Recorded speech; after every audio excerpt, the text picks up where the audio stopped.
پاکستان کے لیے ایک بڑی خوشخبری، ایمیزون نے پاکستان کو سیلر لسٹ میں شامل کر لیا۔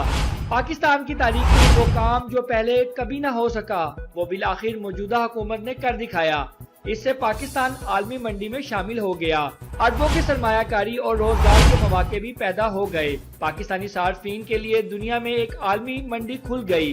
ایمیزون کے سابق سینئر ایگزیکٹو عمر گجیال نے یہ بات شیئر کی کہ پاکستانی کاروباری اداروں کو ایمیزون پر اپنی مصنوعات فروخت کرنے کے لیے بہترین مواقع میسر ہوں گے، اور ایک بار جب ایمیزون پاکستان کے لیے بیچنے والوں کی رجسٹریشن کھولتا ہے تو کاروباری حضرات اس مواقع سے زیادہ فائدہ اٹھا سکتے ہیں۔ اس سے قبل وزیر اعظم کے مشیر برائے تجارت و سرمایہ کاری عبدالرزاق داؤد نے اس بات پر زور دیا کہ حالیہ برسوں میں انٹرنیٹ کی ترقی اور آسانی سے رسائی کے ساتھ ای کامرس کے رجحان میں تیزی آئی ہے۔ انہوں نے مزید کہا کہ کووڈ-19 جیسی وبائی بیماری کی وجہ سے ای کامرس کی اہمیت کئی گنا بڑھ گئی ہے، جس سے یہ معیشت کا ایک انتہائی اہم شعبہ بن گیا ہے۔ اب جبکہ پاکستان کو ایمیزون کی منظور شدہ فروخت کنندگان کی فہرست میں شامل کر لیا گیا ہے، تو اب پاکستان ترقی کی طرف گامزن ہو سکے گا۔